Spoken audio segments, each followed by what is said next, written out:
നിങ്ങളിപ്പോൾ സ്ക്രീനിലെ ഫോട്ടോയിൽ കാണുന്ന യുവാവിൻ്റെ പേര് ഗൗരവ് എന്നാണ്. ഗൗരവിന് ഒരു പെൺകുട്ടിയെ വളരെയധികം ഇഷ്ടമായിരുന്നു. സോ ആ പെൺകുട്ടിയാണ് ഗൗരവിന് തൊട്ടടുത്തുള്ള ആ ഒരു ഫോട്ടോയിലുള്ളത്. ആ പെൺകുട്ടിയുടെ ചില പ്രവൃത്തികൾ കാരണം അത് താങ്ങാൻ കഴിയാതെ ഗൗരവ് ട്രെയിനിൽ നിന്നും ചാടിയിട്ട് സ്വയം ജീവൻ അവസാനിപ്പിച്ചു. ഗൗരവ് ഇങ്ങനെ ചെയ്യാൻ മാത്രം ഈ പെൺകുട്ടി ഗൗരവിനോട് എന്താണ് ചെയ്തതെന്ന് ഈ വീഡിയോ മുഴുവനായിട്ട് കാണുമ്പോൾ നിങ്ങൾക്ക് മനസ്സിലാക്കാനായിട്ട് കഴിയും. ഇങ്ങനെ മനസ്സിലാക്കുന്ന സമയത്ത് നമ്മൾ ജീവിക്കുന്ന ഈ ഒരു സമൂഹത്തിൽ ഇത്രയും വൃത്തികെട്ട സ്ത്രീകൾ ഉണ്ടോ എന്ന് വരെ നിങ്ങൾക്ക് തോന്നിപ്പോകും. ഗൗരവിന് യഥാർത്ഥത്തിൽ എന്താണ് സംഭവിച്ചത്? ആഗ്രഹം ഒരിക്കലും ഒടുങ്ങാത്ത അവൻ്റെ കാമുകി അവനോട് എന്താണ് ചെയ്തത്? നമുക്ക് ഈ വീഡിയോയിലൂടെ നോക്കാം. വെൽക്കം ടു വിഷ്ണു ലോകം.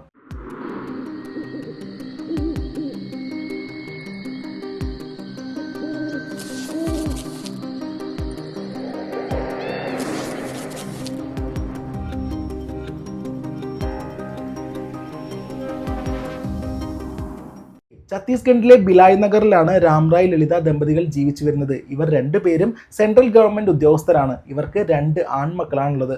ഇവരുടെ രണ്ടാമത്തെ മകന്റെ പേരാണ് ഗൗരവ്. സാമ്പത്തികമായിട്ട് യാതൊരു കുഴപ്പമില്ലാത്തൊരു കുടുംബമായതുകൊണ്ട് തന്നെ വളരെ നല്ല രീതിയിലാണ് ഇവർ മുന്നോട്ട് പോയിക്കൊണ്ടിരുന്നത്. ഗൗരവ് എന്താണ് ചെയ്യുന്നതെന്ന് ചോദിച്ചാൽ ഡിഗ്രി എല്ലാം തന്നെ കംപ്ലീറ്റ് ചെയ്തിട്ട് MBAക്കായിട്ട് പുതിയൊരു കോളേജിൽ ജോയിൻ ചെയ്തിട്ട് തൻ്റെ പഠനം തുടർന്നുകൊണ്ടിരിക്കുകയാണ് ഗൗരവ്. MBAക്ക് ഗൗരവിൻ്റെ ക്ലാസ്സിൽ ഗൗരവിൻ്റെ കൂടെ പഠിക്കുന്ന ഒരു പെൺകുട്ടിയാണ് പ്രിയ. പ്രിയയും ഗൗരവും തമ്മിൽ നല്ലൊരു ഫ്രണ്ട്ഷിപ്പാണ് ഉണ്ടായിരുന്നത്. അങ്ങനെ ഒരു ദിവസം പ്രിയയുടെ ബർത്ത്ഡേ വരുന്നു. ഈ ഒരു ബർത്ത്ഡേ ആഘോഷിക്കാനായിട്ട് പ്രിയ തൻ്റെ ക്ലാസ്സിലെ എല്ലാവരെയും തൻ്റെ വീട്ടിലേക്ക് ക്ഷണിച്ചിട്ടുണ്ടായിരുന്നു. സോ ഗൗരവും പ്രിയയുടെ വീട്ടിൽ പോയി ആ ഒരു ബർത്ത്ഡേ ഫംഗ്ഷന് പങ്കെടുത്തു. ഇങ്ങനെ ആ ഒരു ഫംഗ്ഷനിൽ നിൽക്കുന്ന സമയത്താണ് പ്രിയ ഒരാളെ ഗൗരവിനെ പരിചയപ്പെടുത്തി കൊടുക്കുന്നത്. അത് മറ്റാരുമല്ല, പ്രിയയുടെ സഹോദരിയായിട്ടുള്ള ഹുമയാണ് ഗൗരവിനെ പരിചയപ്പെടുത്തി കൊടുക്കുന്നത്. ഇവർ രണ്ടുപേരും സംസാരിച്ചു, പരസ്പരം കോൺടാക്ട് നമ്പറുകൾ കൈമാറുകയും ചെയ്തു. നേരിൽ കണ്ട ആ സമയത്ത് തന്നെ രണ്ടുപേരും മൊബൈൽ നമ്പർ കൈമാറിയില്ലേ എന്ന് ചോദിച്ചു കഴിഞ്ഞാൽ, അതായത് സുഹൃത്തിൻ്റെ അനുജത്തിയല്ലേ, എന്തെങ്കിലും സഹായം വേണ്ടി വന്നാൽ വിളിക്കൂ എന്ന രീതിയിലാണ് മൊബൈൽ നമ്പർ കൈമാറിയിട്ടുണ്ടായിരുന്നത്. ഗൗരവിൻ്റെ ഫ്രണ്ടായിട്ടുള്ള പ്രിയയുടെ അനുജത്തി ഉമ്മ പഠിക്കുന്നത് ഡിഗ്രി ഫൈനൽ ഇയറിനാണ്. അതും ഇവർ പഠിക്കുന്ന MBA കോളേജിന്റെ തൊട്ടടുത്ത് തന്നെയാണ് ഹുമയുടെ കോളേജും. എന്തായാലും ഫംഗ്ഷൻ കഴിഞ്ഞ് ഗൗരവ് തൻ്റെ വീട്ടിലേക്ക് തിരികെ പോയി. വീട്ടിലെത്തിയ ശേഷവും ഗൗരവ് ഹുമയുമായിട്ട് മെസ്സേജ് അയച്ചുകൊണ്ടേ ഇരിക്കുന്നുണ്ടായിരുന്നു. ഏകദേശം 5 ദിവസത്തോളം ഇത്തരത്തിൽ അവർ രണ്ടുപേരും ഓരോരോ സമയത്തായിട്ട് മെസ്സേജ് അയച്ചുകൊണ്ടേയിരുന്നു. 5ാമത്തെ ദിവസം ഈ പറയുന്ന ഹുമ ഗൗരവിനെ വിളിച്ചിട്ടൊരു കാര്യം പറയാണ്. ഞാൻ ഓയോയിൽ റൂം ബുക്ക് ചെയ്തിട്ടുണ്ട്, എനിക്കൊന്ന് നേരിട്ട് കണ്ട് കുറച്ച് കാര്യങ്ങൾ സംസാരിക്കാനുണ്ട്, ഒന്ന് വരാമോ എന്ന്. യഥാർത്ഥത്തിൽ ഇത് കേട്ടപ്പോൾ ഗൗരവ് വല്ലാതെ അങ്ങ് പേടിച്ചു പോയി. കാരണം പരിചയപ്പെട്ട 5 ദിവസമേ ആയിട്ടുള്ളൂ.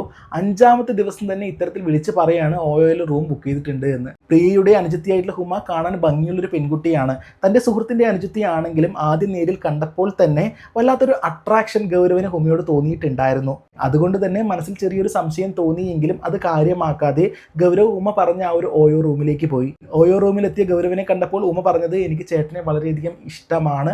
എനിക്ക് ആദ്യം കണ്ട സമയത്ത് തന്നെ വല്ലാത്തൊരു ഇഷ്ടം തോന്നിയിട്ടുണ്ടായിരുന്നു. അതുകൂടാതെ ചേട്ടൻ്റെ സംസാരവും പെരുമാറ്റവും ക്യാരക്ടറും എല്ലാം തന്നെ എനിക്ക് വല്ലാതെ അങ്ങ് ഇഷ്ടപ്പെട്ടു. അതുകൊണ്ട് എനിക്ക് ചേട്ടനോട് പ്രണയം തോന്നുകയാണ് എന്നെല്ലാം തന്നെ ഉമ്മ ഗൗരവിനോട് തുറന്നു പറഞ്ഞു. ആദ്യം കണ്ട ആ സമയം മുതലേ ഗൗരവിന് ഉമ്മയോട് ഒരു അട്രാക്ഷൻ തോന്നിയിട്ടുണ്ടായിരുന്നല്ലോ. അതുകൊണ്ട് തന്നെ ഗൗരവ് ഉമ്മയുടെ ആ ഒരു പ്രണയം അംഗീകരിക്കുകയും ചെയ്തു. ഓക്കെ, രണ്ടുപേരും പ്രണയം അങ്ങോട്ടും ഇങ്ങോട്ടും അംഗീകരിച്ചു. കുറച്ചു നേരം ആ ഒരു റൂമിലിരുന്ന് സംസാരിച്ചിട്ട് തിരികെ പോയി എന്നല്ല കേട്ടോ, അവർ രണ്ടുപേരും ആ ദിവസം തന്നെ ആ ഒരു ഓയോ റൂമിൽ വെച്ച് തന്നെ ശാരീരികമായിട്ട് ബന്ധപ്പെടുകയും ചെയ്തു. യഥാർത്ഥത്തിൽ അവർ രണ്ടുപേരും ശാരീരികമായിട്ട് ബന്ധപ്പെടുന്നതിൻ്റെ തുടക്കം മാത്രമായിരുന്നു ആ ഒരു നിമിഷം. പിന്നീട് അങ്ങോട്ട് ഈ ഒരു നിമിഷത്തിന് വേണ്ടിയിട്ട്, ഇതുപോലെ കൂടിച്ചേരാൻ വേണ്ടിയിട്ടാണ് അവർ രണ്ടുപേരും ഓരോ ദിവസവും ജീവിച്ചത് തന്നെ. ഈ കേസുമായി ബന്ധപ്പെട്ട് റിപ്പോർട്ടിൽ പറയുന്നത് ഒരാഴ്ചയിൽ 4 തവണയിൽ കൂടുതൽ ഇവർ ഇത്തരത്തിൽ ഓയോ റൂം ബുക്ക് ചെയ്തിട്ട് ഇതുപോലെ കണ്ടുമുട്ടിയിട്ടുണ്ട് എന്നാണ്. പ്രണയം തുറന്നു പറയാനായിട്ട്, ഇതിനെ പ്രണയം എന്നൊന്നും പറയാൻ പറ്റില്ല, എന്നാലും നമുക്ക് പ്രണയം എന്നൊക്കെ പറയാം. പ്രണയം തുറന്നു പറയാനായിട്ട് ആദ്യമായിട്ട് മുൻകൈ എടുത്തത് ഉമയാണല്ലോ. ഇങ്ങനെയാണെങ്കിൽ കൂടിയും ഗൗരവിന് ഉമയുടെ പേരിൽ യാതൊരു സംശയവും തന്നെ തോന്നിയിട്ടുണ്ടായിരുന്നില്ല. എന്താണ് ഇത്ര ഫാസ്റ്റ്, എന്തുകൊണ്ടാണ് ഇത്ര പെട്ടെന്ന് യാതൊരു മടിയും കൂടാതെ പറയുന്നത് എന്നൊന്നും സംശയത്തോട് ചിന്തിച്ചിട്ടുണ്ടായിരുന്നില്ല. അതുകൊണ്ട് തന്നെ ഗൗരവിന് ഉമയെ വല്ലാത്ത ഇഷ്ടമായി. അതായത് പിരിയാൻ പറ്റാത്തൊരവസ്ഥയിലാണ് ഗൗരവ് ഉമയെ പ്രണയിച്ചിട്ടുണ്ടായിരുന്നത്. എന്നാൽ ഇവിടെ ഉമയ്ക്കൊരു ചെറിയ പ്രശ്നമുണ്ട്. അതെന്താണെന്ന് വെച്ചാൽ, ഉമ തൻ്റെ ഫോണിൽ ധാരാളം വളരെ മോശമായിട്ടുള്ള വീഡിയോസ് സേവ് ചെയ്ത് വെച്ചിട്ടുണ്ട്. ഒരു ദിവസം 30-40 തവണ ഉമ്മ ഇത്തരത്തിൽ ഈ വീഡിയോസ് എല്ലാം തന്നെ കണ്ടുകൊണ്ടേയിരിക്കും. അതായത് ഈ പറയുന്ന മോശം വീഡിയോയ്ക്ക് ഒരു അഡിക്ഷൻ ഉള്ള ഒരാളാണ് ഹുമയുടെ ഫോണിൽ ഇതുപോലുള്ള വീഡിയോസ് ധാരാളം ഉണ്ട് എന്നും ഒരു ദിവസത്തിൽ കൂടുതൽ സമയം ചെലവഴിക്കുന്നത് ഹുമ ഇതുപോലുള്ള വീഡിയോസ് കാണാനായിട്ടാണ് തുടങ്ങിയ കാര്യങ്ങളെല്ലാം തന്നെ ഗൗരവ് മനസ്സിലാക്കിയ ശേഷം ഗൗരവ് ഉമയെ ഒരുപാട് ഉപദേശിച്ചിട്ടുണ്ടായിരുന്നു. ഇതുപോലുള്ള വീഡിയോസ് ഒരുപാട് കണ്ടു കഴിഞ്ഞാൽ നിന്റെ മാനസിക നില തന്നെ മാറും. അത് മാത്രമല്ലാതെ നീ തന്നെ വല്ലാത്തൊരു രീതിയിലേക്കാവും. അതുകൊണ്ട് നീ ഇങ്ങനെ വീഡിയോസ് കാണരുത് തുടങ്ങിയ കാര്യങ്ങളെല്ലാം തന്നെ ഗൗരവ് ഹുമയെ പറഞ്ഞ് മനസ്സിലാക്കിയിട്ടുണ്ടായിരുന്നു. പക്ഷേ യഥാർത്ഥ ഹുമ എന്താണ്, അവരുടെ സ്വഭാവം എന്താണ് തുടങ്ങിയ കാര്യങ്ങളൊന്നും തന്നെ ഗൗരവിന് അറിയുമായിരുന്നില്ല. ഹുമ എന്ന് പറയുന്നത് ഒരു സാധാരണ സ്ത്രീ, ഒരു പെണ്ണിനെ പോലെയല്ല. അവർ ഒരു സെക്സ് അഡിക്റ്റാണ് എന്ന് തന്നെ നമുക്ക് പറയാനായിട്ട് പറ്റും. കാരണം ഒരാളായിട്ടല്ല, പല ആളുകളുമായിട്ട് ഇവർക്ക് ഇത്തരത്തിൽ ശാരീരിക ബന്ധമുണ്ട്. അതിലെ ഒരാൾ മാത്രമാണ് ഗൗരവ്. MBAക്ക് പഠിക്കുന്ന അതേ കോളേജിൽ തന്നെ ഉമയ്ക്ക് മറ്റ് ധാരാളം പാർട്ട്നേഴ്സ് വേറെയുണ്ട്. അവരുമായിട്ടെല്ലാം തന്നെ ഹുമ ഇത്തരത്തിൽ ഓയോ റൂം ബുക്ക് ചെയ്തിട്ട് അവിടേക്ക് പോയിട്ട് വരാറുമുണ്ട്. പക്ഷേ ഈ ഒരു കാര്യം ഗൗരവിന് അറിയുന്നേയില്ല. അങ്ങനെ മാസങ്ങൾ കഴിഞ്ഞു പോയി. ഉമയായിക്കോട്ടെ തൻ്റെ ഈ പറയുന്ന ബന്ധങ്ങളെല്ലാം തന്നെ വളരെയധികം സീക്രട്ടായിട്ട് ഹൈഡ് ചെയ്ത് വെച്ചുകൊണ്ടേയിരുന്നു. ഗൗരവും ഹുമയും കണ്ടുമുട്ടിയിട്ട് 2 വർഷങ്ങൾ കഴിയുന്നു. ഈ 2 വർഷത്തിന് ശേഷവും ഗൗരവിന് യഥാർത്ഥ ഹുമ എന്താണെന്ന് മനസ്സിലാക്കാനായിട്ട് കഴിഞ്ഞില്ല. ഗൗരവ് ഇപ്പോഴും ഹുമയെ വളരെയധികം ആത്മാർത്ഥമായിട്ട് സ്നേഹിച്ചുകൊണ്ടേയിരിക്കുകയാണ്. അതായത് ഞാൻ കല്യാണം കഴിക്കാൻ പോകുന്ന കുട്ടിയാണ്, ഞങ്ങൾ തമ്മിലുള്ള ജീവിതമെല്ലാം തന്നെ സ്വപ്നം കണ്ടിട്ട് ഇങ്ങനെ ആത്മാർത്ഥമായിട്ട് പ്രണയിച്ചുകൊണ്ടിരിക്കുകയാണ്. എന്നാൽ ഇവിടെ ഹുമയോ ഓരോരോ ആളുകളുമായിട്ട് വീണ്ടും പുതിയ ആളുകളെ പോലും തൻ്റെ അടുത്തേക്ക് ചേർത്തിയിട്ട് ഓയോ റൂം ബുക്ക് ചെയ്തിട്ട് ഇതുപോലെ പോയി വന്നുകൊണ്ടേയിരിക്കുന്നു. ഞാൻ ഇതുപോലൊരു പെൺകുട്ടിയെക്കുറിച്ച് ഇങ്ങനെ ഓരോന്ന് പറഞ്ഞുകൊണ്ടേയിരിക്കുന്ന സമയത്ത് നിങ്ങളിൽ ചിലർക്ക് തോന്നാം, ഇവൻ എന്താണ് ഇതിങ്ങനെ വായി തോന്നിയ കാര്യങ്ങളൊക്കെയാണോ പറയുന്നത്, ഇവനെന്താ ഇതൊക്കെ അറിഞ്ഞിട്ടാണോ സംസാരിക്കുന്നത് തുടങ്ങിയ കാര്യങ്ങളെല്ലാം തന്നെ തോന്നാം. സ്വാഭാവികമായിട്ട് ചിലപ്പോൾ തോന്നാം, യാതൊരു കുഴപ്പമില്ല ഇങ്ങനെ തോന്നുന്നതിന്. പക്ഷേ നിങ്ങൾ ഇതിനെക്കുറിച്ച് കൂടുതലായിട്ട് അറിയണമെങ്കിൽ നിങ്ങൾ ജസ്റ്റ് ഒന്ന് ഗൂഗിൾ സെർച്ച് ചെയ്യുക, അല്ലെങ്കിൽ യൂട്യൂബിൽ തന്നെ ഈ ഒരു പെൺകുട്ടിയുടെയോ അല്ലെങ്കിൽ ഈ പറയുന്ന ഗൗരവിൻ്റെയോ പേര് വെച്ചിട്ട് നിങ്ങൾ ജസ്റ്റ് സെർച്ച് ചെയ്ത് കഴിഞ്ഞാൽ നിങ്ങൾക്ക് അന്യഭാഷകളിൽ ഇതിനെക്കുറിച്ചിട്ടുള്ള വീഡിയോസ് ചെയ്തതും അതിൻ്റെ റിപ്പോർട്ട് കാണിക്കുന്നതും എല്ലാം തന്നെ നിങ്ങൾക്ക് കണ്ട് മനസ്സിലാക്കാനായിട്ട് പറ്റും. നമുക്ക് വീഡിയോയിലോട്ട് തിരികെ വരാം. പല നാൾ കള്ളൻ ഒരു നാൾ അകപ്പെടും എന്ന് പറയില്ലേ, 2 വർഷത്തോളം എടുത്തു അകപ്പെടാനായിട്ട്. എന്തായാലും ഗൗരവ് ഇത്തരത്തിൽ റോഡിലൂടെ ബൈക്കിൽ പോയിക്കൊണ്ടിരിക്കുന്ന സമയത്ത് പെട്ടെന്ന് ഹുമയെ മറ്റൊരാളുടെ കൂടെ ബൈക്കിൽ കാണുകയാണ്. ആ ബൈക്ക് ഓടിക്കുന്ന വ്യക്തി ഹെൽമെറ്റ് ധരിച്ചിട്ടുണ്ട്. പക്ഷേ ഹുമ ആ വ്യക്തിയുടെ പുറകിലിരിക്കുന്നത് നന്നായി കെട്ടിപ്പിടിച്ച വളരെ ഡീപ്പായിട്ടുള്ള രീതിയിലാണ് അയാളുടെ ബൈക്കിന് പുറകിലിരിക്കുന്നത്. ഇത് ഹുമയല്ലേ, ഇവരെങ്ങോട്ടാണ് ഈ പോകുന്നത് എന്നെല്ലാം തന്നെ വല്ലാത്തൊരു ആശ്ചര്യത്തോട് നോക്കിയിട്ട് ആരാണ് ആ ബൈക്ക് ഓടിക്കുന്നത് എന്നെല്ലാം തന്നെ ഒന്നും മനസ്സിലാവാതെ ഗൗരവ് അവരെ ഫോളോ ചെയ്തിട്ട് പോയി. ഇത്തരത്തിൽ ഫോളോ ചെയ്ത് പോയിക്കൊണ്ടിരിക്കുന്ന സമയത്ത് അവർ നേരെ പോയത് ഈ പറയുന്ന രീതിയിലുള്ള ഒരു ഓയോ റൂമിലേക്കാണ്. ഓയോ റൂമിലെത്തി അവർ 2 പേരും ഉള്ളിൽ കയറി വാതിലടച്ചു. കുറച്ച് സമയങ്ങൾക്ക് ശേഷം ഗൗരവ് അവിടെ എത്തിയിട്ട് ഇവരുടെ ആ ഒരു വാതിൽ തട്ടിയിട്ട് ഉള്ളിൽ നിന്നും വാതിൽ തുറന്ന് നോക്കുന്ന സമയത്ത് ഇവർ 2 പേരും ഉള്ളിൽ ഇരിക്കുകയാണ്. ആ റൂമിനുള്ളിൽ എന്താണ് നടന്നിട്ടുണ്ടാവുക എന്നുള്ള കാര്യം ഗൗരവിന് മനസ്സിലായി. കാരണം ഗൗരവും ഇതേപോലെ ഓരോ റൂമിനുള്ളിൽ പോയതാണല്ലോ. പക്ഷേ ഇത്തരത്തിൽ ആലോചിച്ചുകൊണ്ടിരിക്കുന്ന സമയത്ത് തന്നെ ഹുമയുടെ കൂടെ ഉണ്ടായിരുന്ന ആ ഒരു വ്യക്തി ആ ഒരു റൂമിനുള്ളിൽ നിന്നും ഓടി രക്ഷപ്പെടുകയാണ്. ഈ രക്ഷപ്പെട്ട ശേഷം ഹുമ ഗൗരവിൻ്റെ മുന്നിൽ വലിയൊരു നാടകം കളിക്കാനും തുടങ്ങി.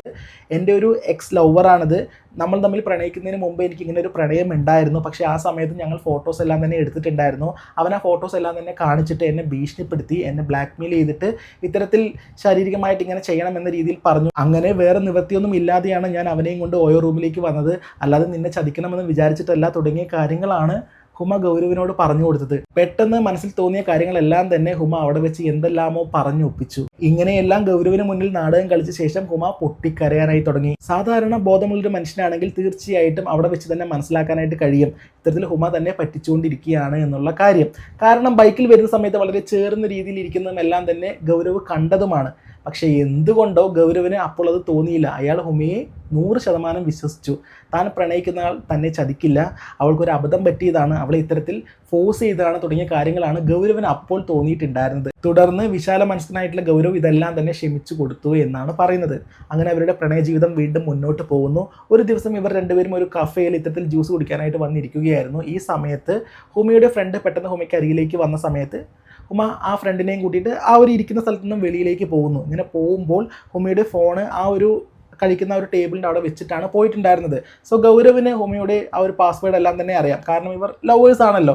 ആ ഒരു പാസ്വേഡ് തുറന്ന് ജസ്റ്റ് ഇങ്ങനെ ആ ഫോൺ സെർച്ച് ചെയ്തുകൊണ്ടിരിക്കുന്ന സമയത്താണ് അതിലെ ഗാലറീസിൽ അതിൽ സേഫ് ആക്കി വെച്ചിട്ടുള്ള ഒരു ഫോൾഡർ ഉണ്ടായിരുന്നു. ആ ഒരു ഫോൾഡർ തുറന്ന ശേഷം ഗൗരവ് കണ്ട കാഴ്ച ഞെട്ടിക്കുന്നതായിരുന്നു. കാരണം 40-ലധികം വരുന്ന പുരുഷന്മാരുടെ കൂടെ ഇത്തരത്തിൽ ഹുമ നിൽക്കുന്ന ഫോട്ടോസും കാര്യങ്ങളെല്ലാം തന്നെയാണ് ഗൗരവ് ആ ഒരു ഫോണിൽ കണ്ടിട്ടുണ്ടായിരുന്നത്. ചില സിനിമയിൽ സംഭവിച്ച കഥകൾ പോലെ തോന്നുന്നുണ്ട് അല്ലേ, പക്ഷേ ഇങ്ങനെയെല്ലാമാണ് നടന്നത് എന്നാണ് പറയുന്നത്. ഈ പറയുന്ന ഫോട്ടോസും വീഡിയോസും മാത്രമല്ല കേട്ടോ ഹുമയുടെ ഫോണിൽ ഉണ്ടായിരുന്നത്, ധാരാളം വാട്സപ്പ് ചാറ്റുകളും ഉണ്ടായിരുന്നു. നിരവധി യുവാക്കളുമായിട്ട് ഹുമ നടത്തിയ വളരെ വൃത്തികെട്ട വാട്സപ്പ് ചാറ്റുകൾ. ഈ ചാറ്റുകളെല്ലാം തന്നെ ഗൗരവ് വായിക്കുകയും ചെയ്തു. ഇനി ഞാൻ പറയാൻ പോകുന്ന കാര്യങ്ങൾ കേട്ടാൽ നിങ്ങൾ ഇതുവരെ കേട്ടതുപോലെയല്ല, അതിനേക്കാളും ഷോക്കാവും. അതെന്താണെന്ന് വെച്ചാൽ തൻ്റെ കാമുകി ഇത്തരത്തിൽ വളരെ മോശമായിട്ടുള്ളൊരു സ്ത്രീയാണെന്ന് മനസ്സിലാക്കിയിട്ടും ഗൗരവ് തൻ്റെ കാമുകിയെ വിട്ടു പോകാനായിട്ട് തയ്യാറായിരുന്നില്ല. ഗൗരവ് വിചാരിച്ചത് എനിക്ക് എന്തായാലും ഹുമയെ വളരെയധികം ഇഷ്ടമാണ്. ഞാൻ വളരെയധികം ആത്മാർത്ഥത്തോടു കൂടിയാണ് ഹുമയെ പ്രണയിക്കുന്നത്. അതുകൊണ്ട് തന്നെ എൻ്റെ ഈ പ്രണയം കൊണ്ട് അവളെ മാറ്റിയെടുക്കാനായിട്ട് കഴിയുമെന്നെല്ലാം തന്നെ വിചാരിച്ചിട്ട് ഈ അറിഞ്ഞ കാര്യങ്ങളൊന്നും തന്നെ ഹുമയോട് ചോദിച്ചേയില്ല. സത്യം പറഞ്ഞാൽ ഞാൻ ഈ പറയുന്ന കാര്യങ്ങളെല്ലാം തന്നെ വിശ്വസിക്കാനായിട്ട് വളരെയധികം ബുദ്ധിമുട്ടാണ്. യുക്തിക്ക് നിരക്കുന്ന കാര്യങ്ങളല്ല ഒന്നും.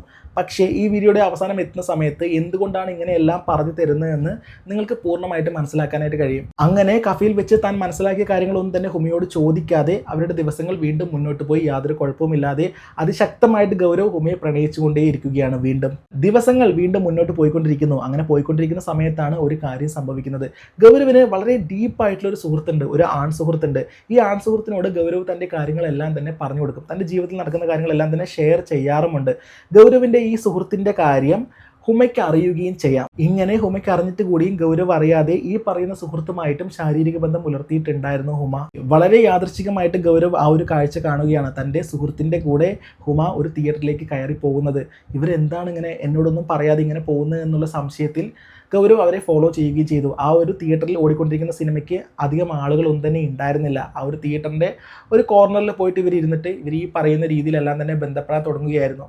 ആ ഒരു സമയത്ത് ഗൗരവ് അവർക്കിടയിലേക്ക് കയറി ചെല്ലുകയും നല്ല രീതിയിൽ അവർ രണ്ടുപേരെയും മർദ്ദിക്കുകയും ചെയ്തു. മർദ്ദിക്കുക എന്ന് പറഞ്ഞു കഴിഞ്ഞാൽ കൊലപാതകം ചെയ്യുന്ന രീതിയിൽ, അതായത് കൊലപ്പെടുത്താൻ പോകുന്ന രീതിയിലുള്ള മർദ്ദനമായിരുന്നു ചെയ്തിട്ടുണ്ടായിരുന്നത്. ഗൗരവ് തൻ്റെ സുഹൃത്തിനെ ഒരുപാട് തല്ലി. അതുകൂടാതെ ഹുമയുടെ പല്ലെല്ലാം തന്നെ പൊട്ടിച്ചോര വന്നു, പല്ല് ഇളകിപ്പോയിട്ടുണ്ടായിരുന്നു. അതുകൂടാതെ ഈ പറയുന്ന സുഹൃത്തിൻ്റെ മൂക്കും ചുണ്ടും വായും എല്ലാം തന്നെ പൊട്ടിച്ചോര വന്നിട്ടുണ്ടായിരുന്നു. വല്ലാത്തൊരു വെറി പിടിച്ച രീതിയിൽ തൻ്റെ ദേഷ്യവും വിഷമവും എല്ലാം തന്നെ ഗൗരവ് അവർ രണ്ടുപേരോടും തീർത്തു. നിയന്ത്രണം വിട്ട് ഗൗരവ് ആക്രമിക്കുന്നതിനിടെ ഗൗരവിൻ്റെ സുഹൃത്ത് അവിടെ നിന്ന് ഓടി രക്ഷപ്പെടുകയും എന്നാൽ ഹുമ ബോധം നശിച്ച് നിലത്ത് വീഴുകയും ചെയ്തു. അവരുടെ ശരീരത്തിൽ നിന്ന് ഒരുപാട് ബ്ലഡ് എല്ലാം തന്നെ വെളിയിൽ പോയിട്ടുണ്ടായിരുന്നു. ബോധം നശിച്ച് നിലത്ത് വീണ ഹുമയെ ഗൗരവ് തന്നെയാണ് തൊട്ടടുത്തുള്ള ഹോസ്പിറ്റലിലേക്ക് എത്തിച്ചത്. ഹുമ ഇതുപോലെ അഡ്മിറ്റ് ആയത് അറിഞ്ഞിട്ട് ഹുമയുടെ ചേച്ചിയായിട്ടുള്ള പ്രിയയും മാതാപിതാക്കളും എല്ലാം തന്നെ ഹോസ്പിറ്റലിലേക്ക് എത്തിയ പാടെ ഹുമയുടെ ചേച്ചിയായിട്ടുള്ള പ്രിയ ചോദിച്ചത് നീയും ഗൗരവും തമ്മിൽ എന്താണ് ബന്ധമെന്നാണ്. ഈ ചേച്ചിക്കോ അവരുടെ വീട്ടുകാർക്കോ ഈ പറയുന്ന ബന്ധങ്ങളെക്കുറിച്ച് ഒന്നും തന്നെ യാതൊരു അറിവും ഇല്ലായിരുന്നു. പക്ഷേ ഇത് കേട്ട പാടെ ഹുമ കാര്യങ്ങളെല്ലാം തന്നെ മാറ്റിയാണ് പറഞ്ഞത്. ഹുമ ചേച്ചിയായിട്ടുള്ള പ്രിയയോടും മാതാപിതാക്കളോടും മാറ്റി പറഞ്ഞ കാര്യങ്ങൾ ഇതാണ്: ഞാനും ഗൗരവും തമ്മിൽ കുറച്ച് കാലങ്ങളായിട്ട് പ്രണയത്തിലായിരുന്നു, പക്ഷേ 6 മാസം മുമ്പ് ഞങ്ങൾ ബ്രേക്കപ്പ് ചെയ്തു. അതായത് ഗൗരവിൻ്റെ സ്വഭാവം അത്ര നല്ലതൊന്നുമല്ല, അത് മനസ്സിലാക്കിയ ശേഷമാണ് ഞാൻ അകന്നു പോയത്. പക്ഷേ ബ്രേക്കപ്പ് ആയതിനു ശേഷവും ഗൗരവ് എന്നെ ശല്യം ചെയ്തുകൊണ്ടേയിരിക്കുകയാണ്, എൻ്റെ പുറകെ നടന്നുകൊണ്ടേയിരിക്കുകയാണ്, എന്നെ വീണ്ടും ഇഷ്ടപ്പെടുക എന്ന് എന്നെ ശല്യപ്പെടുത്തിക്കൊണ്ടേയിരിക്കുന്നു. ഞാൻ ആരോടെങ്കിലും സംസാരിച്ചു കഴിഞ്ഞാൽ പെട്ടെന്ന് അവിടെ വന്നിട്ട് ഗൗരവ് വഴക്കുണ്ടാക്കും. കാര്യങ്ങൾ ഇങ്ങനെ വളച്ചൊടിച്ചാണ് ഹുമ അവരോട് പറഞ്ഞു കൊടുത്തത്. സിനിമ തിയേറ്ററിനുള്ളിൽ എന്താണ് സംഭവിച്ചത് എന്നുള്ള കാര്യത്തിന് ഹുമയ്ക്ക് കൃത്യമായിട്ടുള്ള മറുപടി ഉണ്ടായിരുന്നു കേട്ടോ. അതായത് ഈ പറയുന്ന ഗൗരവിൻ്റെ സുഹൃത്ത് ഞാനുമായിട്ട് ഒരു ബ്രദർ സിസ്റ്റർ റിലേഷൻഷിപ്പാണ് ഉണ്ടായിരുന്നത്. എനിക്കൊരു ചേട്ടനെ പോലെയാണ് അയാൾ. അതുകൊണ്ട് തന്നെ ഞങ്ങൾ ഒരു ദിവസം ഫ്രീ ആയിരുന്ന സമയത്ത് സിനിമ കാണാമെന്ന് പറഞ്ഞിട്ട് നോർമൽ രീതിയിൽ പോയതാണ്. പക്ഷേ ഞങ്ങൾ രണ്ടുപേരെയും ഒരുമിച്ച് കണ്ട സമയത്ത് ഇത്തരത്തിൽ ഗൗരവ് വല്ലാതെ ദേഷ്യപ്പെടുകയും ഞങ്ങൾ രണ്ടുപേരെയും മർദ്ദിക്കുകയും ചെയ്തു ആ ഒരു തിയേറ്ററിനുള്ളിൽ വെച്ചിട്ട് എന്നാണ് അവർ പറഞ്ഞു പരത്തിയത്. ഹുമയിൽ നിന്നും ഇതെല്ലാം കേട്ട് കഴിഞ്ഞപ്പോൾ ചേച്ചിയായിട്ടുള്ള പ്രിയയ്ക്കും വീട്ടുകാർക്കും ഗൗരവിനോട് വല്ലാത്ത ദേഷ്യം തോന്നുകയാണ്. ഉടൻ തന്നെ അവരെല്ലാവരും നേരെ പോലീസ് സ്റ്റേഷനിലേക്ക് പോയിട്ട് ഒരു റിട്ടൺ കംപ്ലയിൻറ്റ് എഴുതി കൊടുക്കുകയും ചെയ്തു. തൻ്റെ അനുജത്തിയെ ഇത്തരത്തിൽ ശാരീരികമായിട്ട് ഉപദ്രവിക്കുന്നു, അതുമാത്രമല്ലാതെ പുറകെ നടന്ന് ശല്യം ചെയ്യുന്നു തുടങ്ങിയ കാര്യങ്ങളാണ് ആ ഒരു കംപ്ലയിൻറ്റിൽ പറഞ്ഞിട്ടുണ്ടായിരുന്നത്. ഈ ഒരു കംപ്ലയിൻറ്റ് ലഭിച്ച ഉടനെ തന്നെ പോലീസുകാർ ഗൗരവിനെ അറസ്റ്റ് ചെയ്ത് കൊണ്ടുപോവുകയും ചെയ്തു. പക്ഷേ ഇവിടെയും അത്ഭുതപ്പെടുത്തുന്ന ഒരു കാര്യം, ഗൗരവ് തൻ്റെ കാമുകിയുടെ യഥാർത്ഥ സ്വഭാവത്തെക്കുറിച്ച് അവരാരോടും ആ സമയത്ത് പറഞ്ഞില്ല എന്നതാണ്.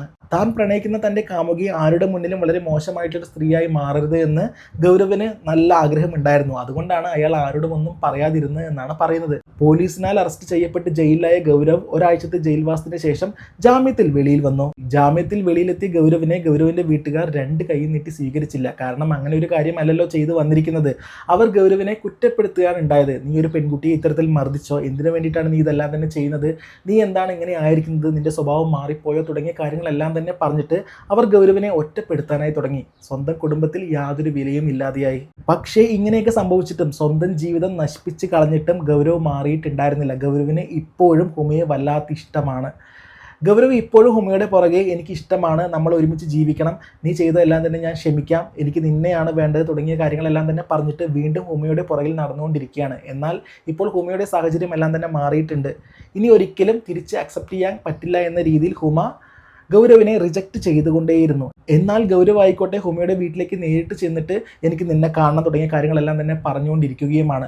അവസാനം ഹുമയുടെ വീട്ടുകാരെല്ലാവരും, അതായത് ഹുമയുടെ ചേച്ചിയായിട്ടുള്ള പ്രിയയും അച്ഛനും അമ്മയും എല്ലാവരും ഈ പറയുന്ന ഗൗരവിൻ്റെ വീട്ടിലേക്ക് നേരിട്ട് പോയിട്ട് ഗൗരവിൻ്റെ അച്ഛനെയും അമ്മയും നേരിട്ട് കണ്ടിട്ട് നിങ്ങളുടെ മകൻ ഇങ്ങനെയെല്ലാം തന്നെ ചെയ്യുന്നു, വീണ്ടും ശല്യപ്പെടുത്തിക്കൊണ്ടേ ഇരിക്കുകയാണ്, ഇനിയും ഇത് ചെയ്തു കഴിഞ്ഞാൽ തീർച്ചയായിട്ടും വീണ്ടും ഞങ്ങൾ പോലീസ് സ്റ്റേഷനിലേക്ക് പോകും എന്നെല്ലാം തന്നെ പറയുകയും ചെയ്തു.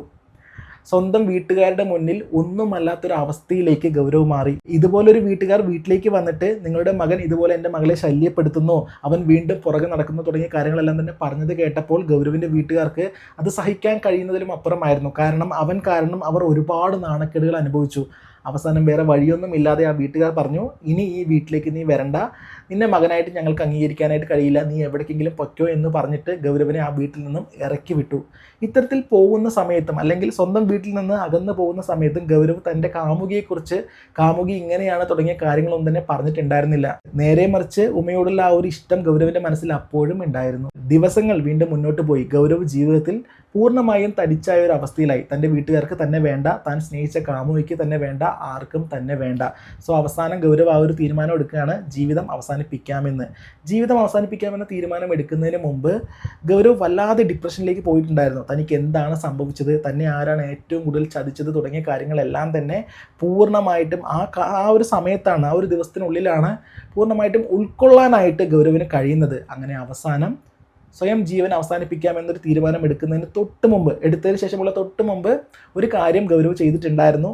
ഒരു വീഡിയോ റെക്കോർഡ് ചെയ്തിട്ട് 5 മിനിറ്റുള്ളൊരു വീഡിയോ ആണ്. ആ ഒരു വീഡിയോയിൽ എന്താണ് തനിക്ക് സംഭവിച്ചത്, എന്താണ് തൻ്റെ കാമുകി തന്നോട് ചെയ്തത്, കാമുകി എന്താണ് അവരുടെ യഥാർത്ഥ സ്വഭാവം തുടങ്ങിയ കാര്യങ്ങളെല്ലാം തന്നെ പൂർണ്ണമായും പറഞ്ഞിട്ട് അവൻ റെക്കോർഡ് ചെയ്തിട്ടുണ്ടായിരുന്നു. ഈ റെക്കോർഡ് ചെയ്യുന്നതിന് കൂടെ അവൻ ഒരു കാര്യം കൂടെ പറഞ്ഞിട്ടുണ്ടായിരുന്നു, നിങ്ങൾക്ക് ഈ ഒരു വീഡിയോ കണ്ട ശേഷം നിങ്ങൾ ഹുമയുടെ ഫോൺ എടുത്തിട്ട് അതിലെല്ലാം തന്നെ നിങ്ങൾ പരിശോധിക്കുക. അതിലിങ്ങനെ സേഫ് ആയിട്ടൊരു ഫോൾഡർ ഉണ്ട്. ആ ഫോൾഡറിൽ നിങ്ങൾ തുറന്ന് നോക്കിക്കഴിഞ്ഞാൽ അതിൽ ഒരുപാട് വീഡിയോ ക്ലിപ്സും ഫോട്ടോസും എല്ലാം തന്നെയുണ്ട്.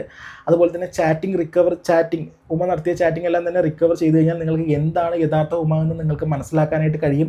ഇങ്ങനെ എല്ലാ കാര്യങ്ങളും അതിൽ തെളിവ് സഹിതം ഉൾപ്പെടുത്തി പറഞ്ഞിട്ടാണ് ആ ഒരു വീഡിയോ അവസാനിപ്പിച്ചിട്ടുണ്ടായിരുന്നത്. ഫോണിൽ ഇത്തരത്തിൽ വീഡിയോ റെക്കോർഡ് ചെയ്ത ശേഷം ആ ഒരു ഫോൺ തൻ്റെ സ്വന്തം വീട്ടിൽ കൊണ്ടുവച്ച ശേഷം ഗൗരവ് നേരെ റെയിൽവേ സ്റ്റേഷനിലേക്ക് പോയിട്ട് ട്രെയിനിൽ കയറി ആ ഒരു ട്രെയിനിൽ നിന്ന് ചാടിയിട്ട് ജീവൻ അവസാനിപ്പിക്കുകയും ചെയ്തു. ഗൗരവ് ഇത്തരത്തിൽ സ്വയം ജീവൻ അവസാനിപ്പിച്ചു എന്ന് അറിഞ്ഞതിന് ശേഷം ഗൗരവിൻ്റെ ചടങ്ങുകളെല്ലാം തന്നെ കഴിഞ്ഞിട്ട് ഗൗരവിൻ്റെ അമ്മ ഒരു ദിവസം ഗൗരവ് താമസിച്ചിരുന്ന ആ ഒരു റൂമിൽ പോയിട്ട് ചെക്ക് ചെയ്യുന്ന സമയത്താണ് ഗൗരവിൻ്റെ ഫോൺ അവർക്ക് ലഭിക്കുന്നത്. ആ ഒരു ഫോണിൽ ആ ഒരു വീഡിയോ പ്ലേ ആക്കി നോക്കിയ സമയത്ത് ഈ പറയുന്ന രീതിയിലെല്ലാം തന്നെ അവർക്ക് മനസ്സിലായി എന്താണ് യഥാർത്ഥത്തിൽ സംഭവിച്ചത് തുടങ്ങിയ കാര്യങ്ങളെല്ലാം തന്നെ. ആ മാതാപിതാക്കൾ നേരെ ആ ഒരു ഫോണ് നേരെ പോലീസ് സ്റ്റേഷനിൽ കൊണ്ട് കൊടുക്കുകയും ഈ പറയുന്ന ഹുമയ്ക്കെതിരെ ഒരു കംപ്ലൈൻറ്റ് കൊടുക്കുകയും ചെയ്തിട്ടുണ്ടായിരുന്നു. പോലീസുകാർ തുടർന്ന് നടത്തിയ അന്വേഷണത്തിലാണ് ഗൗരവ് വീഡിയോയിൽ പറയുന്ന കാര്യങ്ങളെല്ലാം തന്നെ സത്യമാണെന്ന് പോലീസുകാർ മനസ്സിലാക്കുന്നത്. അന്വേഷണത്തിൻ്റെ ഭാഗമായിട്ട് പോലീസുകാർ ഹുമയുടെ ഫോൺ പരിശോധിച്ച സമയത്ത് അതിനുള്ളിൽ ഫോൾഡറിൽ ഈ പറയുന്ന ഫയൽസ് ഒന്നും തന്നെ ഡിലീറ്റ് ചെയ്യപ്പെട്ടിട്ടുണ്ടായിരുന്നില്ല. ആ ഫയൽസ് എല്ലാം തന്നെ അതേപോലെ തന്നെ ഉണ്ടായിരുന്നു. ഇതേപോലെ വളരെ മോശമായിട്ടുള്ള ഫോട്ടോസും വീഡിയോസും എല്ലാം തന്നെ ഉണ്ടായിരുന്നു. ഹുമ ഇത്തരത്തിൽ 50-ലധികം വരുന്ന പുരുഷന്മാരുടെ കൂടെ ഡ്രസ്സൊന്നും ഇല്ലാതെ ഇരിക്കുന്ന ഫോട്ടോസും വീഡിയോസും എല്ലാം തന്നെ ആ ഫോണിൽ തന്നെ സേവ് ചെയ്ത് വെച്ചിട്ടുണ്ടായിരുന്നു. ഇതുകൂടാതെ വാട്സപ്പ് ചാറ്റുകളും. അങ്ങനെ എന്താണ് ഹുമ എന്ന് യഥാർത്ഥത്തിൽ എല്ലാവരും തിരിച്ചറിഞ്ഞു. ഗൗരവിൻ്റെ വീട്ടുകാർ പോലീസ് സ്റ്റേഷനിൽ കൊടുത്ത കംപ്ലൈൻറ്റുമായി ബന്ധപ്പെട്ട് ഇത്തരത്തിൽ ഹുമ മാത്രമല്ല കേട്ടോ തൂങ്ങിത്തിരിഞ്ഞത്, ഹുമയുടെ വീട്ടുകാരെല്ലാവരും ഉണ്ടായിരുന്നു. ഗൗരവിനെ മരിക്കാനായിട്ട് പ്രേരിപ്പിച്ചു എന്ന കുറ്റത്തിന് ഹുമയുടെ അച്ഛനും അമ്മയും ചേച്ചിയും എല്ലാവരും ജയിലിലേക്ക് പോകേണ്ടി വന്നു. ഇതിൽ മറ്റൊരു കോമഡി ആയിട്ടുള്ളൊരു കാര്യം എന്താണെന്ന് വെച്ചാൽ ഇവരെല്ലാവരെയും അറസ്റ്റ് ചെയ്തിട്ട് ജയിലിലാക്കി എന്ന് പറഞ്ഞില്ലേ, ഒരാഴ്ച മാത്രമേ ഇവരും ജയിലിൽ കിടന്നുള്ളൂ. ഒരാഴ്ചയ്ക്ക് ശേഷം ഇവരെല്ലാവരും ജാമ്യം ലഭിച്ച് വെളിയിലേക്ക് വരികയും ചെയ്തു, ഉമയുൾപ്പെടെ. ഗൗരവ് ഉമ കേസുമായി ബന്ധപ്പെട്ട് എനിക്ക് എന്താണ് പറയാനുള്ളതെന്ന് ചോദിച്ചു കഴിഞ്ഞാൽ ഉമയെക്കുറിച്ച് ഒന്നും പറയാനില്ല, പറഞ്ഞാൽ കൂടി പോകും, ഇനി എന്ത് പറയാനാണ്. പക്ഷേ ഗൗരവ് തന്നെ ഒരാൾ ചതിക്കാനായിട്ട് ഇട്ട് കൊടുത്തു കഴിഞ്ഞാൽ തീർച്ചയായിട്ടും എല്ലാവരും ചതിച്ചുകൊണ്ടേയിരിക്കും. കുറച്ചെങ്കിലും കോമൺ സെൻസ് കാണിക്കണമായിരുന്നു, ആദ്യം തന്നെ മനസ്സിലാക്കണമായിരുന്നു എന്താണ് തൻ്റെ കാമുകി എന്നുള്ള കാര്യം. പക്ഷേ അത് മനസ്സിലാക്കാതെ അല്ലെങ്കിൽ മനസ്സിലാക്കിയിട്ടും മനസ്സിലാക്കിയ പോലെ നടിക്കാതെ തന്നെ പറ്റിക്കാനായിട്ട് സ്വയം ഇട്ട് കൊടുത്തു കഴിഞ്ഞാൽ പിന്നെ എന്താ ചെയ്യുക? ഇത്ര മാത്രമേ പറയാനുള്ളൂ. അപ്പോൾ കേസിനെ കുറിച്ചുള്ള നിങ്ങളുടെ അഭിപ്രായം കമൻറ്റ് ബോക്സിൽ അറിയിക്കുക. ഈ കേസിനെ കുറിച്ച് എന്തെങ്കിലും ഡൗട്ട് ഉണ്ടെങ്കിൽ, ഞാൻ ഈ പറയുന്നത് വെറുതെയാണ്, എനിക്ക് തോന്നിയ പോലെ പറയുകയാണെന്ന് നിങ്ങൾക്ക് തോന്നുകയാണെങ്കിൽ നിങ്ങൾക്ക് യൂട്യൂബിൽ തന്നെ നിങ്ങൾക്ക് സെർച്ച് ചെയ്ത് നോക്കാം. അന്യഭാഷകളിൽ ഈ കേസിനെ കുറിച്ച് വളരെ ഡീറ്റെയിൽ ആയിട്ട് പല വ്ളോഗേഴ്സും പറയുന്നുണ്ട്. അതുകൂടാതെ നിങ്ങൾക്ക് ഗൂഗിളിൽ സെർച്ച് ചെയ്ത് കഴിഞ്ഞാൽ ഇതിൻ്റെ പല റിപ്പോർട്ട്സ് നിങ്ങൾക്ക് കാണാനായിട്ട് കഴിയും. മറ്റൊരു വീഡിയോ വീണ്ടും കാണാം. ബൈ.